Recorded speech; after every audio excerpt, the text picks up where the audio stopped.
जय हिंद। इस वीडियो में हम लोग पढ़ने वाला है यूपी पुलिस कांस्टेबल सिलेबस के अंदर जो सब्जेक्ट होता है मैथ के अंदर जो चैप्टर फर्स्ट यानी कि नंबर सिस्टम, जिसको हिंदी में कहते हैं संख्या पद्धति, ओवरऑल ये उसी का इंट्रोडक्शन वीडियो रहने वाला है। इतिहास के अध्ययन से पता चलता है कि बहुत प्राचीन समय से ही गणित का प्रयोग किया जाते रहा है। प्रारंभ में मनुष्य सर्वप्रथम आंकड़ों और सीपीयू के प्रयोग से किसी भी वस्तुओं को गिनना चालू किया था। जैसे आंकड़ों ऐसे ईंटा पत्थर गिट्टी वगैरह नहीं होता है, इसका यूज करके सर्वप्रथम, और सीपीयू का जो हम लोग खेलते थे, जैसे नहीं पहले बारिश वारिश आता था तो हम लोग नहाते थे और हम लोग कहते थे कि ये सीप गिरा है, जो कि एक प्रकार का कीड़ा होता है। आप बालू में देखेंगे तो अधिकतर उसमें दिखेगा। कई लोग तो उसमें एक और होता है शंख बजा के ऐसे सीटी लगते हैं बजाने, इसमें फंसा के। उसी आंकड़ों और सीपीयू के प्रयोग से सर्वप्रथम यदि इतिहास को पढ़ा जाए तो उसमें पता चलता है कि गणित का प्रयोग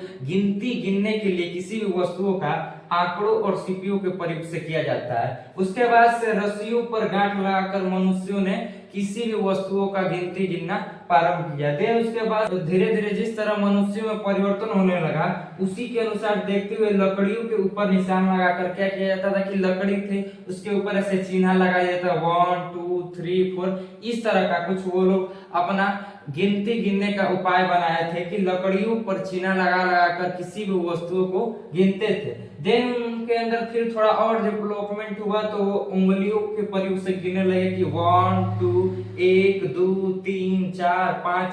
देन उसके बाद से थोड़ा और डेवलपमेंट आया, थोड़ी सी और उन लोगों की बुद्धि विकसित हुई तो वो संकेतों के माध्यम से, अब भी आप देखते हैं संकेतों के माध्यम से गिना जाता है। उसके बाद से चिन्हों के माध्यम से, देन उसके बाद से चित्रों के माध्यम से किसी वस्तुओं को पहचानने और गिनने का तरीका अपनाया गया। यदि अब बात किया जाए यानी कि इस मॉडर्न युग में, अब हाल फिलहाल में जो ये मॉडर्न युग चल रहा है इस समय, तो देखा जाए तो सभी देश भारतीय अरबिक नंबर सिस्टम प्रणाली को मानो। नेक्स्ट देख लेते हैं कि डिजिट यानी कि अंक क्या होता है। बेसिकली देखिए 0 1 2 3 4 5 6 7 8 9, ओवरऑल ये टोटल कितने हुए, न्यूमेरिकल्स 10। यानी कि ये जो आपको दिख रहा है 0 से लेके 9 तक जो ये 10 न्यूमेरिकल्स है, इन्हीं को हम लोग अंक यानी कि इंग्लिश में इसको डिजिट कहा जाता है। इसकी खासियत बात एक और है कि हमेशा ये सिंगल होगा। जैसे देख रहे हैं 0 फिर 1 फिर 2, कभी आपको एक मिक्स फॉर्म में नहीं दिखे। अंक की सहायता से जो 0 से लेकर 9 तक अंक होते हैं टोटल, इन्हीं की सहायता से हम किसी भी संख्या को या किसी भी नंबर को लिखते हैं। किसी भी वस्तुओं को गिनना रहा है तो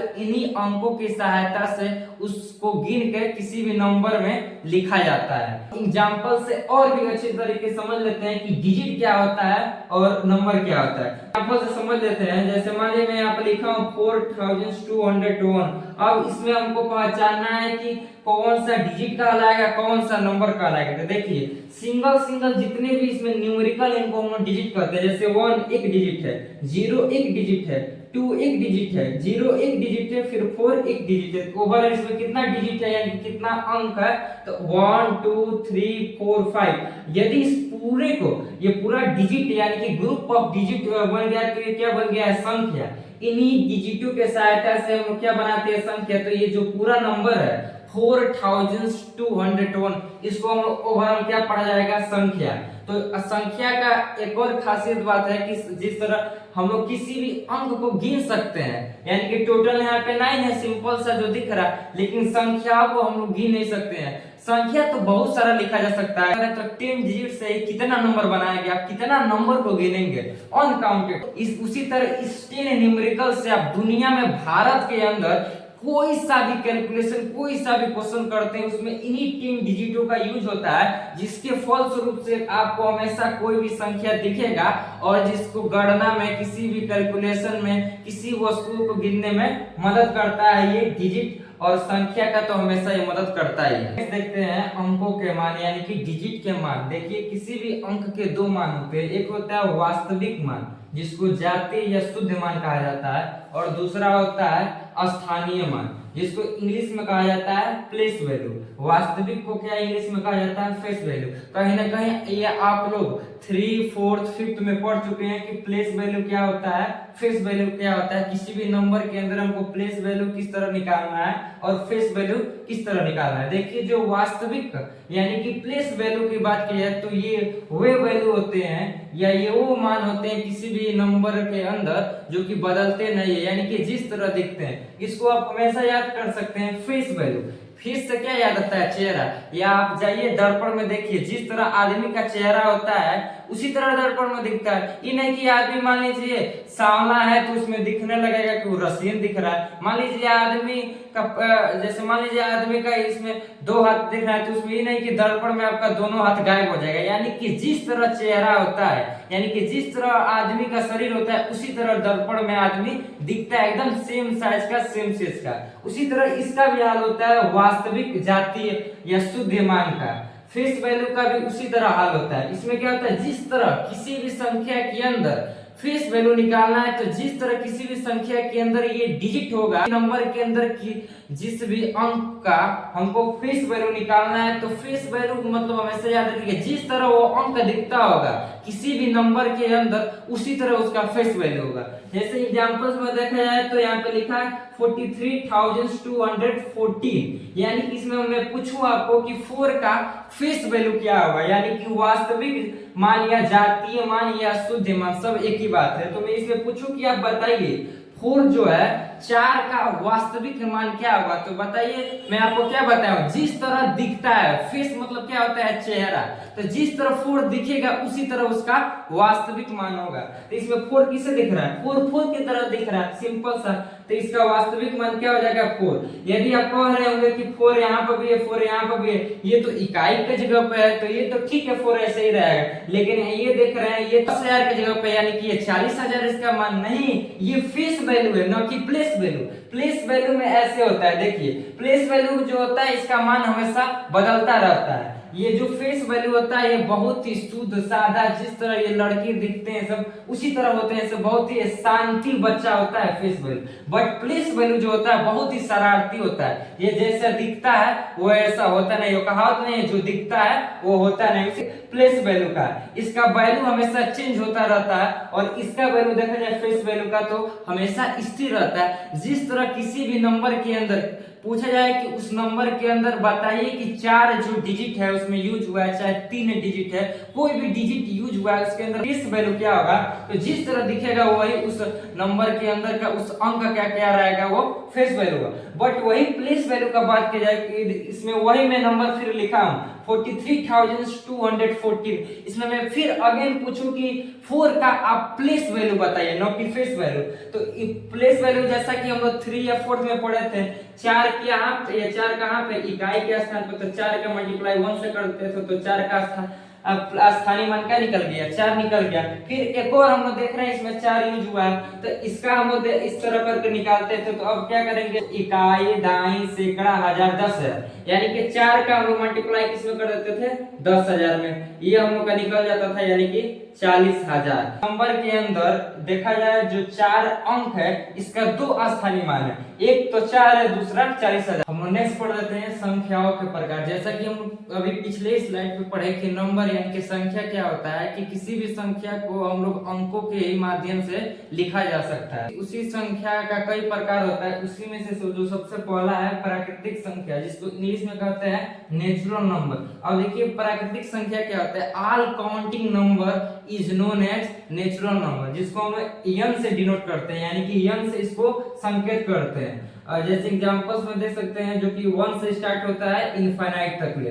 कभी भी आपसे क्वेश्चन पूछे कि सबसे छोटा प्राकृतिक संख्या क्या है तो आप 1 बताइएगा। यदि आपसे उसी क्वेश्चन को पूछे कि सबसे बड़ा क्वेश्चन बताइए तो अनडिफाइंड है, यानी कि इनफाइनाइट तक ले आ सकता है। यदि आप कहें कि 1 करोड़ तो मैं कह दूंगा 1 करोड़ 1। यदि आप कह रहे हैं कि 1 करोड़ 1 तो मैं 1 करोड़ 2, यानी कि जो सबसे बड़ा संख्या वो अनडिफाइंड है, बट जो सबसे छोटा प्राकृतिक संख्या है वो 1 है। देन उसके बाद से आता है पूर्ण संख्या। अगर तो प्राकृतिक संख्या आ गया था, लेकिन प्राकृतिक संख्या में भी अभी अधूरा था, जो संख्या था वो पूर्ण नहीं था। इसके लिए क्या आया, पूर्ण संख्या है, जिसको इंग्लिश में कहते हैं होल नंबर, यानी कि all natural number together with zero is known as whole number. जब पूरे नेचुरल नंबर के साथ साथ हम लोग जीरो को भी इंक्लूड कर देते हैं तो उस संख्या को कहते हैं पूर्ण संख्या।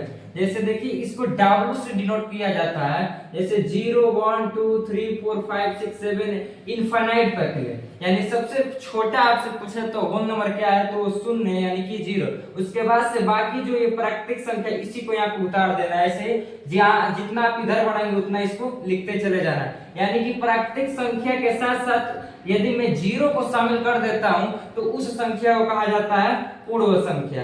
ये भी यदि पूछा जाए कि सबसे बड़ा पूर्ण संख्या बताइए तो ये भी अनडिफाइंड है, क्योंकि ये बात देखिए ना, यहाँ 0 के बाद से सब नेचुरल नंबर, तो फिर वही कहानी हो जाएगा नेचुरल नंबर का, जो नेचुरल नंबर का जो स्थिति होगा वही पूर्ण संख्या। नेक्स्ट जो है पूर्णांक यानी कि इंटीजर। देखिए मैं रियल लाइफ में पूर्णांक का यूजेज बता देता हूँ। सपोज एक मान लीजिए आप किसी किराने के दुकान पे गए, वहां से आपने 5 रुपए के चिप्स के पैकेट लिया, उसके बाद से आपके पास चेंज नहीं था तो आप उस दुकानदार को दे दिए 10 रुपया रखने के लिए। अब बोले कि मैं फिर कभी आऊंगा तो 5 रुपए के सामान ले लूंगा जो हम लोग का बचा है, तो वो तो अपने खाता बुक में सिंपल सा 5 रुपया लिख दिया। फिर आप दोबारा उस किराने स्टोर पे गए 5-10 दिनों के बाद से, आप कहें कि जो मेरा 5 रुपया बाकी था आप उसका फिर मुझे एक चिप्स दे दीजिए, तो आप चेक करेगा अपने खाता बुक में तो वो लिखा है 5 रुपया, तो वो समझेगा कि 5 रुपया हमको देना, इसका बाकी है कि उसको देना है, समझ रहे हैं। मतलब 5 रुपया मान लीजिए सोचेगा कि हम कभी कुछ सामान लिए होंगे तो बाकी लगा होगा तो लिख दिया होगा,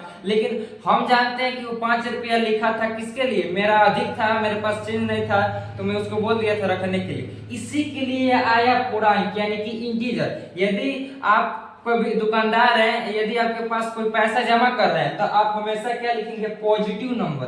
5 रुपया जमा कर दिया तो आप उसमें 5 लिख देंगे। इसका मतलब ये होगा कि उसका पैसा आपके पास है। यदि मान लीजिए वो बाकी लगा रहा है, 5 रुपया खा के आपको पैसा नहीं दे रहा है, तो आप लिखेंगे 5 रुपया निगेटिव, यानी कि 5 के सामने आप निगेटिव लगा देंगे।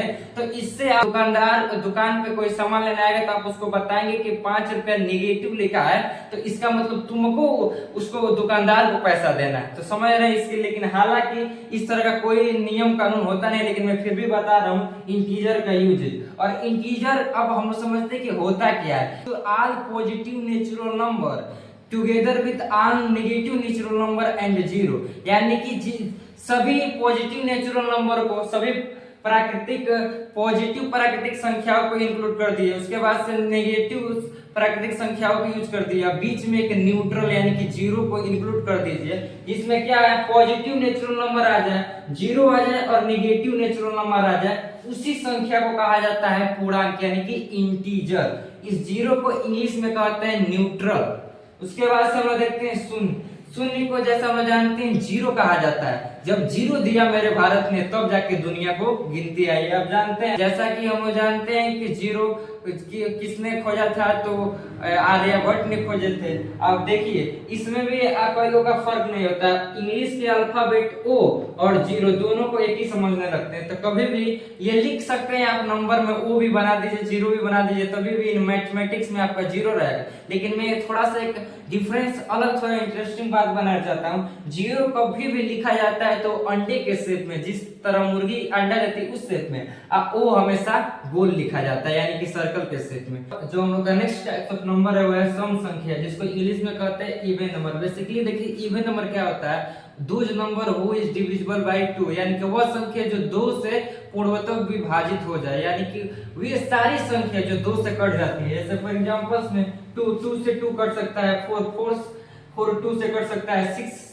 जो है वो भी 2 से डिविजिबल है, 8 भी 2 से डिविजिबल है। या ऐसे समझिए वो संख्या जो 2 का मल्टीपल हो यानी कि 2 के टेबल में आता हो। अब कहेंगे 10,1042, अभी कहेंगे ई कैसे 2 के टेबल में आता है, तो आप उतना 2 के टेबल पढ़ेंगे तब ना वो आएगा, नहीं तो ऐसे समझिए वे सारी संख्या जो कि 2 से पूर्णतः विभाजित हो जाए यानी कि 2 से कट जाए, जब डिवाइड करूं 2 से तो रिमाइंडर जो शेष फल नीचे बचता है वो 0 आना चाहिए। देन उसके बाद से जो 6 टाइप्स ऑफ नंबर है विषम संख्या, इसी का अपोजिट है, जिसको इंग्लिश में कहते हैं हम लोग ऑड नंबर, जिसको ओ से डिनोट करते हैं सम संख्या यानी कि इवन नंबर को ई से डिनोट करते हैं या ई से संकेत करते हैं। अब हम लोग बात करते हैं ऑड नंबर का, तो इसी का अपोजिट है, ये 2 से विभाजित हो जा रहा था पूर्वतः, लेकिन जो विषम संख्या ये 2 से नहीं करता है, यानी कि वे सारी संख्या जो 2 से न कटे, जो 2 से करती है उनको सम संख्या कहते हैं, जो 2 से नहीं करती हैं उसे विषम संख्या कहते हैं। जैसे ले लीजिए एग्जांपल्स में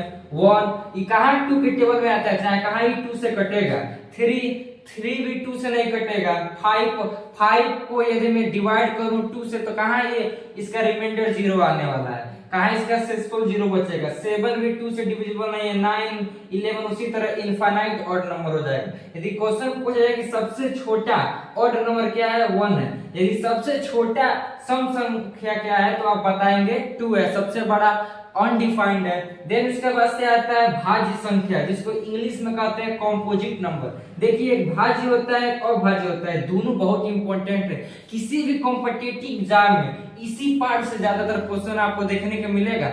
रीजनिंग में भी इसका बहुत ज्यादा यूजेज है, अल्फाबेट सीरीज में या कोडिंग डिकोडिंग में इसका ज्यादा यूज होता है, कॉम्पोजिट और अभाज्य संख्या। देखिए बेसिकली बच्चे क्या समझते हैं, जो भाज्य संख्या होता है कहीं ना कहीं सम संख्या होता है, यानी इवन नंबर समझते हैं, लेकिन ये इवन नंबर ये है और जो अभाज्य संख्या ये है, यानी कि दोनों में बहुत ही माइनर नहीं कहा जाए कि बहुत ही ज्यादा डिफरेंट है। बेसिकली जो भाज्य संख्या होता है यानी कंपोजिट नंबर क्या होता है, वे सारी संख्या जिनका 2 से अधिक फैक्टर होता है, वे सारी संख्या जो 2 से अधिक संख्याओं से कटती हो। ये देखिए 4 है, 4 1 से भी डिवाइड हो सकता है, 4 2 से भी डिवाइड हो सकता है और 4 खुद ब खुद डिवाइड हो सकता है, तो ये क्या कहलाएगा, भाज्य संख्या। उसी तरह 6 है, 10 है, 12 है। 12 देखिए पहली बात तो 1 से डिवाइड हो जाएगा, यानी कि इसको 1 भी काट सकता है, 2 भी काट सकता है, 3 भी काट सकता है, 3 चौका 12, 4 भी काट सकता है, 6 भी काट सकता है, 12 भी काट सकता है। तो इसका कितना फैक्टर है, बस हमको देखना है कि 2 से अधिक वो नंबर किसी भी संख्याओं को कट कर रहा है, तो जो वो संख्या रहेगा 2 से अधिक कोई संख्या कट कर रहा है उस संख्या को क्या कहता है, भाज्य संख्या। क्या कहा जाता है, भाज्य संख्या। ये भी पूछा जाए कि सबसे छोटा भाज्य संख्या क्या है, तो आप हमेशा क्या बताएंगे, 4। अब कई लोग कह रहे हैं 2 भी होगा, 2 कहाँ होगा, 2 तो एक से कटेगा, खुद से कटेगा, इसका केवल 2 फैक्टर है। लेकिन हमको भाज्य संख्या में कंपोजिट नंबर में मोर देन 2 फैक्टर यानी कि 3 आया, कम से कम 3 नंबर आना चाहिए कि जो इस संख्याओं को काटे। और इसी का अपोजिट होता है अभाज्य संख्या, जिसको इंग्लिश में कहते हैं प्राइम नंबर, बहुत ही इंपॉर्टेंट है। तो अभाज्य संख्या क्या होता है, सिंपल सा, बहुत इजी है, जो संख्या 1 से कटे और खुद अपने ही नंबर से कट जाए। जैसे एग्जांपल्स में ये 2 है, तो 2 एक से भी कटेगा और 2 खुद अपने ही नंबर से कट जा रहा है, तो ये क्या कहलाता है, अभाज्य संख्या, जिसको इंग्लिश में कहते हैं प्राइम नंबर। सबसे छोटा अभाज्य संख्या देखा जाए तो क्या होता है, 1 देखिए 1 नहीं होता है, 1 ना तो अभाज्य संख्या होता है ना ही भाज्य संख्या। सबसे जो छोटा प्राइम नंबर होता है वो 2 होता है।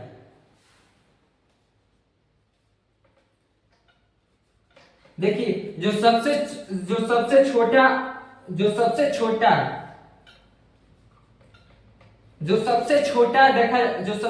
अभाज्य संख्या देखा जाए तो 1 होता है। देखिए जो 1 होता है ये आपका एक ऐसा संख्या होता है जो कि क्या होता है, विषम भी होता है और अभाज्य भी होता है। ये देखिए बहुत इंपॉर्टेंट है, क्वेश्चन पूछता है कि आप ऐसा एक संख्या बताइए।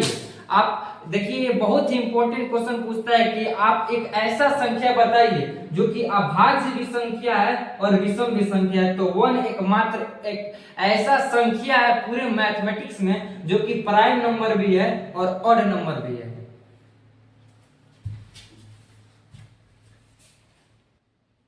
नेक्स्ट जो हम लोग का है संख्याओं के प्रकार में अभाज्य संख्या, जिसको को प्राइम नंबर। अभी हम लोग ने प्राइम नंबर पढ़ा, अब हम लोग समझते हैं कि अभाज्य संख्या क्या होता है। अभाज्य संख्या ये 2 ऐसे पेयर में नंबर होते हैं जिनका एक्ससीफ हमेशा 1 होता है। ऐसे कहा जाए कि वो जो 2 नंबर, जैसे मान लीजिए 2 नंबर है तो ये 2 नंबर किस नंबर से कर सकते हैं, मैं कहूँ तो आप कहेंगे सिर्फ 1 से। उसी तरह मैं कहूँ कि ये 5 और 7 है तो इस 5 और 7 का दोनों का मिलाकर दोनों कौन ऐसा कॉमन नंबर है जो इन दोनों नंबर को डिवाइड करे, तो 1 है, 1 के अलावा कोई नहीं है। या आप ऐसे समझिए कि इन दोनों नंबरों का आप जब भी एक्ससीएफ निकालेंगे तो इन दोनों नंबरों का एक्ससीएफ सिर्फ 1 आएगा, यानी कि इन दोनों नंबरों को ऐसा एक को छोड़ के कोई दूसरा नंबर नहीं है जो इन नंबरों को डिवाइड कर सके। आप डिवाइड करके देख लीजिएगा कि जैसे मान लीजिए मैं यहाँ पे एक और यहाँ पे एग्जांपल लिखूं 4 और 8, तो ये आपका को प्राइम नंबर नहीं होगा,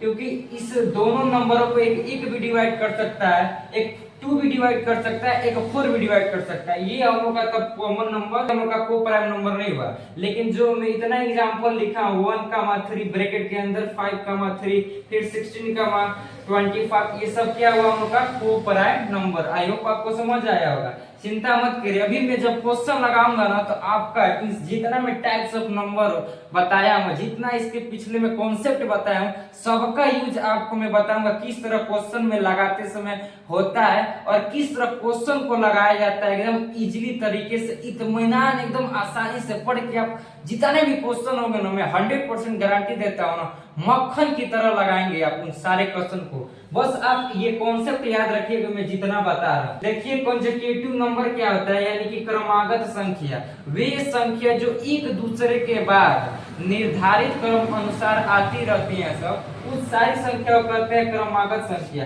अब इस एग्जांपल्स को देखिए 1, 2, 3, 4, 5, 6 करेंगे नेचुरल नंबर, हालांकि नेचुरल नंबर है लेकिन इसमें दूसरा सा कॉन्सेप्ट है। ये देखिए 1 है तो 2 कब हो रहा है, जब 1 में मैं 1 ऐड कर रहा हूं तब 2 बन रहा है।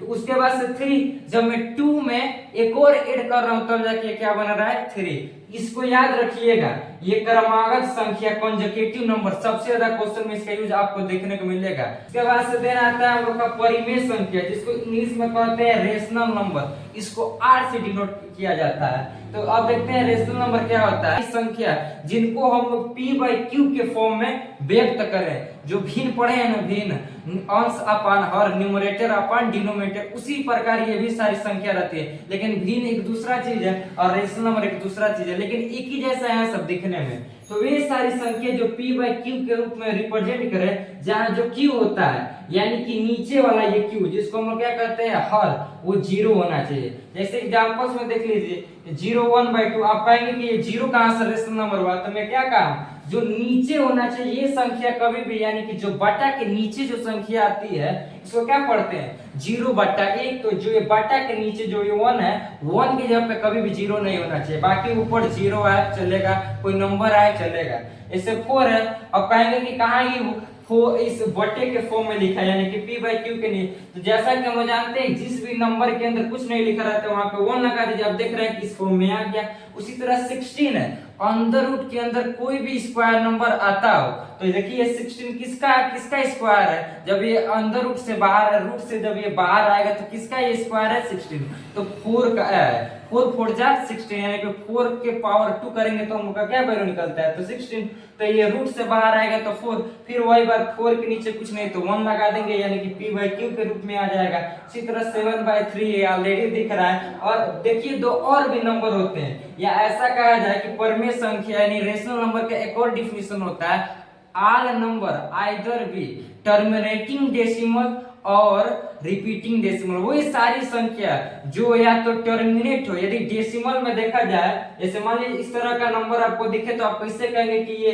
परिमेय संख्या है कि अपरिमेय संख्या की कौन सा संख्या है। तो मैं डेसिमल फॉर्म में बता रहा हूँ, दशमलव में जब कोई भी संख्या दिखे तो उसको कैसे पता लगाएं कि वो परिमेय है कि अपरिमेय। जब 3 से डिवाइड करेंगे 4 को तो आपका ये आंसर निकलेगा।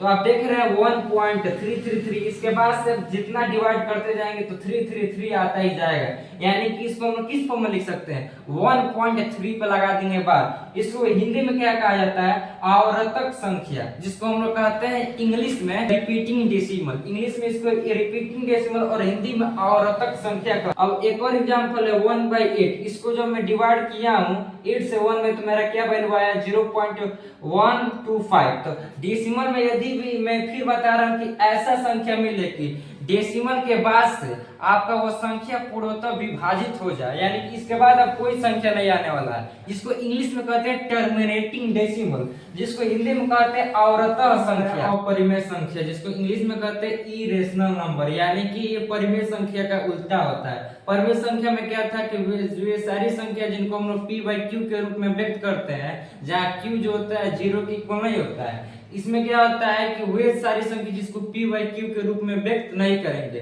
फिर अब कई लोग कहेंगे तब इसमें तो आ जाएगा नेचुरल नंबर, होल नंबर, उसके बाद से पूर्णांक आ जाएगा, तब इसमें कई लोग कहेंगे प्राकृतिक संख्या आ जाएगा, पूर्ण संख्या आ जाएगा, पूर्णांक आ जाएगा। ऐसा नहीं। आप मैं पूछूं कि आप प्राकृतिक संख्या कर रहे थे किस बेस पे, आपसे मैं एग्जांपल पूछूं तो 2, तो आप कहेंगे 2 हाँ प्राकृतिक संख्या है, तो मान लीजिए 2 के नीचे कुछ नहीं तो मैं 1 लिख दूं, फिर वही बात वो p बाई q के रूप में व्यक्त हो गया, तो हम लोग का क्या हुआ परिमेय संख्या, न कि अपरिमेय संख्या। तो परिमेय संख्या क्या होता है एग्जांपल में, जैसे कि अंडर रूट के अंदर जितने भी नंबर होते हैं जो किसी नंबर का स्क्वायर रूट नहीं होते हैं, जैसे ये 2 किसी भी नंबर का स्क्वायर रूट नहीं है, 5 7 ये सब क्या है अपरिमेय संख्या है।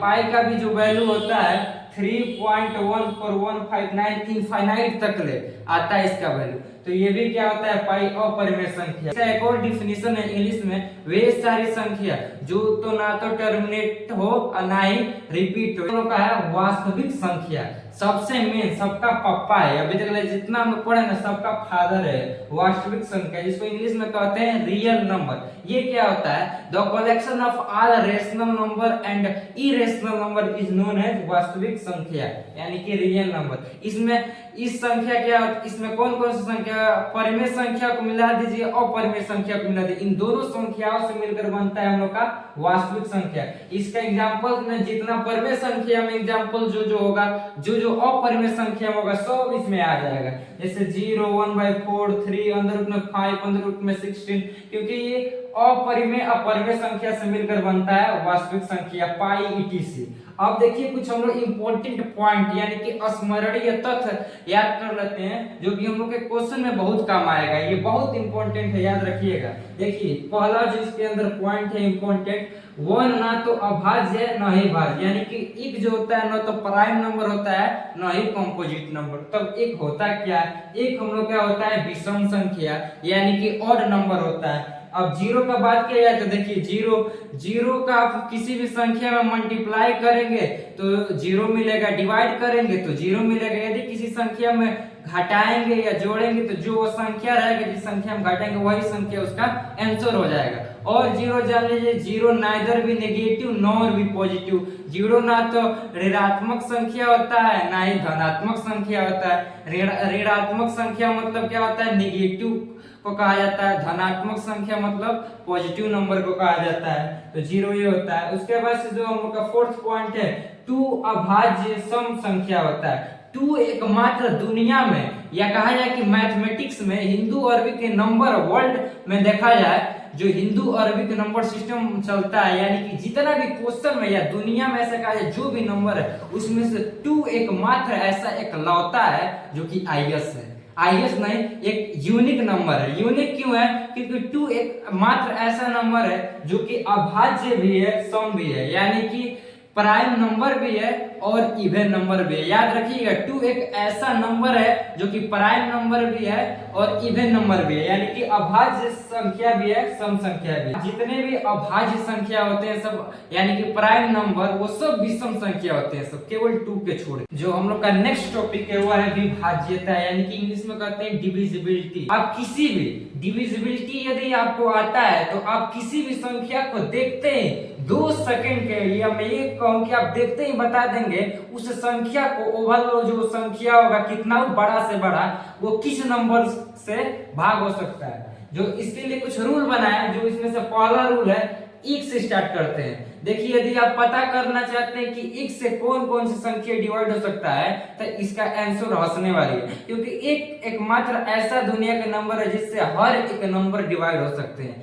मैं कहूँ 9999 तो 999 जो 9999 है ये भी एक से भाग हो सकता है। अब 2 से देख लेते हैं, तो 2 से कौन कौन सा संख्या भाग हो सकता है, पूरी तरह से कट सकता है। तो इसके लिए कुछ रूल है। देखिए क्या कहता है कि लास्ट डिजिट यानी कि दिए हुए संख्या यानी कि जिसको इकाई अंक कहते हैं हिंदी में, वो या तो 2 हो या तो 4 हो या 6 हो या 8 हो या 0 हो। इसको अपने माइंड में आप हमेशा याद रखिएगा, ये बहुत काम करने वाला है। जैसे एग्जांपल्स में मैं देखूं, ये पूछूं कि ये बताइए जो संख्या है दिया गया या क्या 2 से पूरी तरह से भाग हो सकता है, तो मैं देख के बता दूंगा।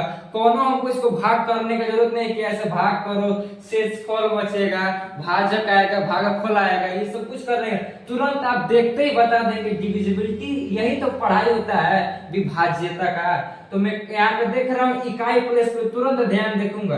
तो इकाई प्लस क्या होना चाहिए, तो 4 या तो 2 या तो 6 या 8 या 0। तो यहाँ पे 0 है तो ये 2 से पूर्वतः विभाज हो सकता है। उसी तरह कितना बड़ा से बड़ा नंबर है उसका यदि इकाई प्लस इसमें से कोनो डिजिट यानी इसमें से कोनो अंक रहेगा तो वो 2 से पूर्वतः विभाजित हो सकता है। जैसे 8 है, तो का भाग्य रूल क्या कहता है कि 2 से भाग होने पर लास्ट का इकाई अंक 2, 4, 6, 8 या 0 इसमें से कोई भी एक नंबर इकाई स्थान पर किसी भी संख्या के अंदर आ रहा है तो वो संख्या 2 से पूर्वतः विभाजित हो सकता है। अब 3 का देखा जाए तो 3 से कौन कौन सा संख्या डिवाइड हो सकता है, इसके लिए भी रूल है। इसका दूसरा रूल है, क्या करिए कि आपको जो संख्या दिया है, जैसे सपोज हमको ये संख्या दिया है 624, ये संख्या दिया है, तो आप क्या करें इन तीनों को तोड़ के जोड़ दीजिए।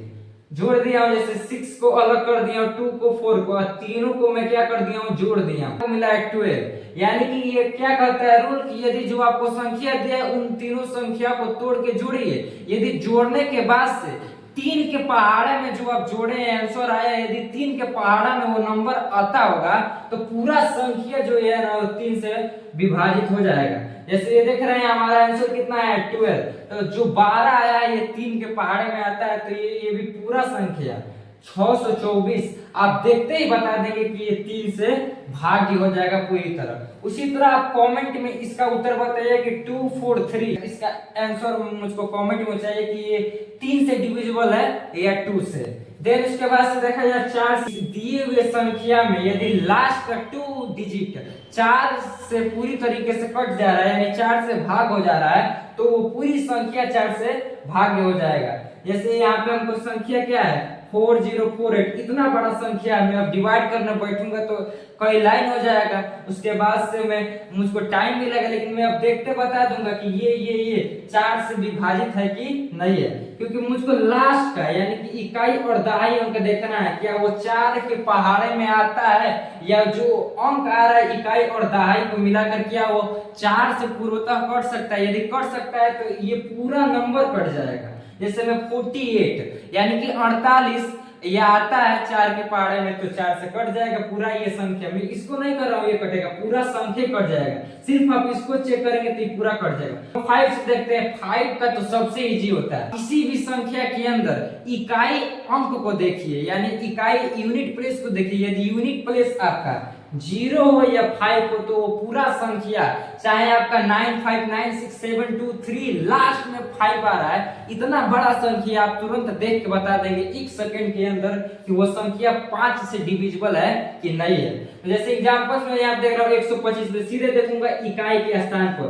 इकाई के स्थान पर यदि 5 से डिविजिबल होगा तो इकाई के स्थान पर या तो 0 आएगा या तो 5 आएगा। तो मैं यहाँ पे देख रहा हूँ 5 आ रहा है तो ये 5 से पूरी तरह से विभाजित है। उसी तरह इतना बड़ा संख्या मैं सीधे इकाई के स्थान पर जाऊंगा तो इकाई के स्थान पे 0 आ रहा है। रूल हमारा यही कहता है 5 या 0 आना चाहिए, तो 0 आ रहा है तो 5 से विभाजित है। उसी तरह आप कमेंट में ये बताइएगा, आप तो आप देख के ही बता देंगे, खटाखट उत्तर देंगे कि ये 5 से विभाजित है कि नहीं। 6 से भाग कौन कौन सी संख्या जो 6 से भाग हो जाएंगे, तो जो संख्या 2 और 3 से कट जाएंगे वो सारी संख्या 6 से भी भाग हो सकती है। जैसे एग्जांपल्स में 312 है तो सबसे पहले हमको देखना है कि संख्या 2 से डिवाइड हो सकता है। तो 2 के लिए क्या नियम होता है, यूनिट डिजिट 2, 4, 6, 8 या 0 होना चाहिए।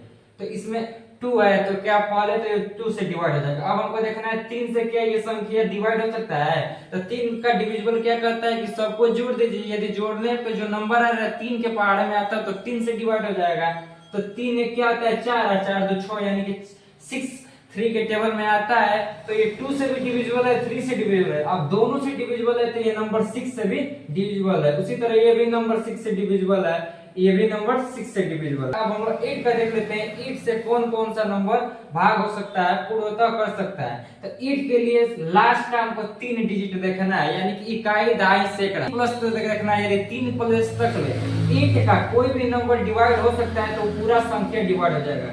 जैसे एग्जांपल्स में पीछे से 3 डिजिट, अब देखिए इकाई, दहाई, सैकड़ा, हमको ये 3 नंबर 8 से काटना है। यदि 8 के टेबल में 8 से ये तीनों नंबर कट जाएगा तो पूरा संख्या 8 से कट जाएगा। तो हम लोग देख रहे हैं क्या है 032, तो 0 हटा दीजिए। 32 क्या 8 के टेबल में आता है, 32 तो आता है, तो ये कट जाएगा। ये देखिए 32 8 से डिवाइड हो जा रहा है, तो ये पूरा ओवरऑल ये संख्या 8 से डिवाइड हो जाएगा। उसके बाद से 9 से, जिस तरह 3 का था कि 3 में सबको जोड़ दीजिए, जोड़ने के बाद से 3 के टेबल में वो नंबर आता है तो पूरा संख्या 3 से डिविजिबल था। लेकिन 9 में क्या है, उसको उसी तरह 9 में कि जितना भी आपको संख्या दिया है क्वेश्चन में उन सभी को जोड़िए। जोड़ने के बाद से जो संख्या, जो नंबर आता है, यदि वो 9 के टेबल में आता है, 9 के पहाड़े में, तो पूरा संख्या 9 से पूर्वतः विभाजित हो सकता है। जैसे यहाँ पे देखिए एग्जांपल्स में 2 3 1 3, तो आप क्या करेंगे, सिंपल सा रूल क्या कहता है, ये कोई भी संख्या को हमको देखना रहा 9 से भाग गया है कि नहीं,